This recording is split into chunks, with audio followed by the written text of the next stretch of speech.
বিসমিল্লাহির রহমানির রহিম। বাঙালি, তোমরা খুবই সহজ সরল। তোমাদের মধ্যে যারা মুসলমান আছো তাদের কাজও অনেক সহজ সরল। তোমরা মুসলমানরা অনেক সহজ স্বাভাবিক জীবনযাপন করো। তোমাদের মধ্যে অনেক মুসলমান আছো যারা নামেই মুসলমান, কিন্তু কাজে মুসলমান এর কোনো ছোঁয়াও পাওয়া যায় না। মুসলমান কারা?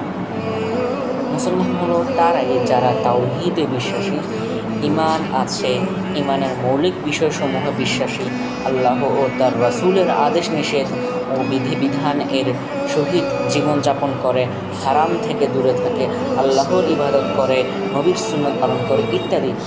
অর্থাৎ মুসলমান হওয়ার জন্য যে সকল বৈশিষ্ট্য থাকার প্রয়োজন, সেগুলো যে সকল মুসলমানের মধ্যে আছে তারাই হচ্ছে প্রকৃত মুসলমান।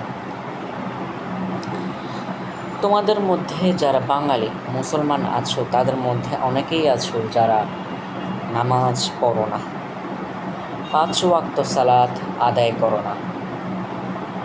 নামাজ পড়তে গেলেই তাদের অজুহাতের শেষ নেই। নামাজের কথা বললে তারা বলে পরে পড়ব, আজ পড়তে ইচ্ছা করছে না, কাল থেকে শুরু করব। এই নানা অজুহাত। নামাজ কি কোনো কঠিন জিনিস? তাকবীরে তাহরিমা বাঁধবে, সূরা কেরাত পড়বে, রুকু সিজদা করবে, এরপর সালাম ফিরে নামাজ শেষ করবে, আল্লাহর ইবাদত করবে, আর তাতেই এত অজুহাত?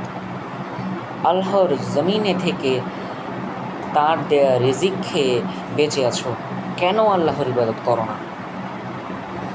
এই কথা বললে অনেকে বলবে যে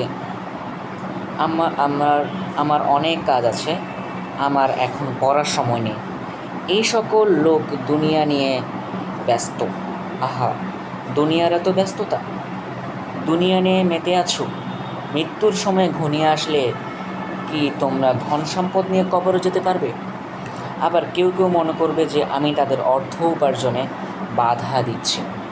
আসলে না, আমি তাদেরকে বোঝাতে চাচ্ছি নামাজের সময় হলে নামাজ পড়তে হবে।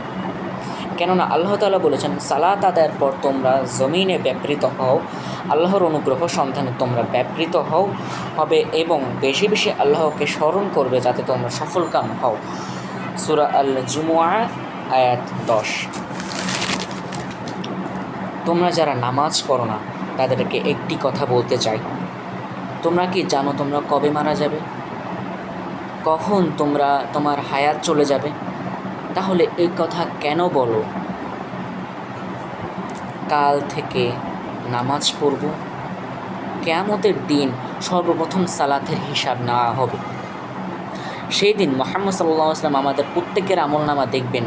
যখন তিনি পৃষ্ঠার পর পৃষ্ঠা উল্টিয়ে দেখবেন সালাত নাই, রোজা নাই, যাকাত নাই, কিছুই নাই, রাসূল সাল্লাল্লাহু আলাইহি ওয়াসাল্লাম সেদিন বলবেন, উম্মত, এটা কি আনলা আমার কাছে আমার জন্য? 20টা বছর ধরে কাঁদলাম, কত অত্যাচার নির্যাতন সহ্য করলাম, আর কি করলে তুমি আল্লাহর ইবাদত করতে? শুনে রাখো মুসলমান যারা নামাজ পড়ো না, সেই দিন তোমরা রাসূলের সামনে লজ্জিত হবে। অনেকটাই তো কথা বললাম, এবার একটু উপসংহার করি। সময় থাকতে ভালো হয়ে যাও। সময় চলে গেলে আর সময় পাবা না। হায়াত যখন শেষ হয়ে যাবে, মালাকুল মউত আসবে, তখন আফসোস আর আফসোস। তাই একটি কথা বলতে চাই, দুনিয়া মূল নয়, আখিরাতই হলো মূল।